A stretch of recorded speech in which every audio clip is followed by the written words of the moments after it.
আজকে হলো শুভ ষষ্ঠী। সবাইকে শুভ ষষ্ঠীর অনেক অনেক ভালোবাসা, প্রীতি ও শুভেচ্ছা। তো এখন থেকে আমি আমার ব্লগটা স্টার্ট করছি। এখন আমি যাচ্ছি পার্লারে, আর এখন অলরেডি ঘড়িতে বেজে গেছে হলো প্রায় 2টো আপ, মানে 2 PM এর ওপরে বেজে গেছে। তো এখন বেরোচ্ছি, আর ওইখান থেকে পূজাকে আমি নেব। পূজাকে নিয়েই আমি পার্লারে যাব। দেখি কি করাতে পারি, আজকে ষষ্ঠীর দিন, আর এর আগে টাইম পাইনি। তো সাথে থাকো, চলো দেখতে থাকো কি কি করাই পার্লারে গিয়ে। এখন চলে এসেছি পূজার বাড়ি, ওকে নিতে এসেছি। তারপরে দুইজন মিলে যাব পার্লারে। আর এই যে এটা হলো আমার বাহন। কোনোদিনও তোমাদের সঙ্গে শেয়ার করিনি। এটা হলো আমার বাপের বাড়িতে থাকতো, তো এতদিন চালাতামও না, তো আবার শুরু করেছি চালানো। তো এখন যাচ্ছি, বেরোচ্ছি, দেখি কতক্ষণে ফিরতে পারি। আর ওই যে আসছে, কোনো রকমে গিলিয়ে মানে কুটিয়ে নিয়ে যাচ্ছি। তো চলো সাথে থাকো।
চলে এসেছি তারাদির দোকানে। তারাদি একটু ব্যস্ত আছে। গ্লোরিয়াস দোকানটার নাম, সেটা তো দেখালামই। এখানে আমি ফেসিয়াল করতে বসে গেছি, আর ওই সাইডে বসেছে পূজাও শুরু হয়ে গেছে।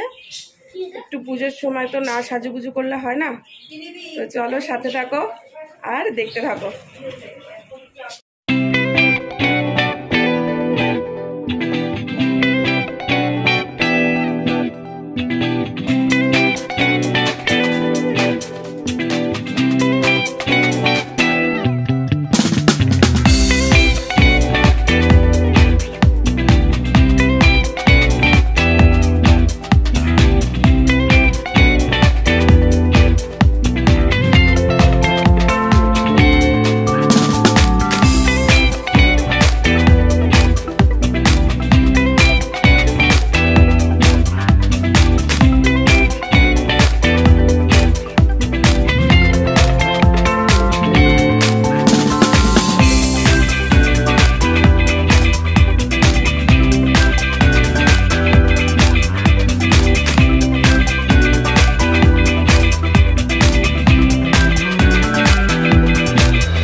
থেকে চলে এসেছি, চলে এসে আবার বেরোচ্ছি ঘুরতে। এই তো শুরু বলো, আর এখনই তো ঘুরবো টুরবো। আর এই যে আমার একটা ড্রেস, আজকে একটা ড্রেস, ষষ্ঠীর ড্রেস বলে কথা, তো এই যে পরে নিয়েছি রেড কালারের একটা, পরে ফুল পিক দিয়ে দেবো তোমাদেরকে। তো বেরোচ্ছি, যাই কোথায় যেতে পারি, আর সেটা শেয়ার করব না, ব্লগটা নাহলে অনেক বড় হয়ে যাবে। তো আজকের মতো টাটা, এখানেই ব্লগটা শেষ করছি। আর এটা হয়তো পুজোর কিন্তু অনেক পরে যাবে এই ব্লগটা, হ্যাঁ, কেননা পুজোর মধ্যে আমি এডিটের মধ্যে যাব না, ফুল মস্তি করব, এই প্ল্যানিংয়ে আছি। তো আজকের মতো বাই বাই।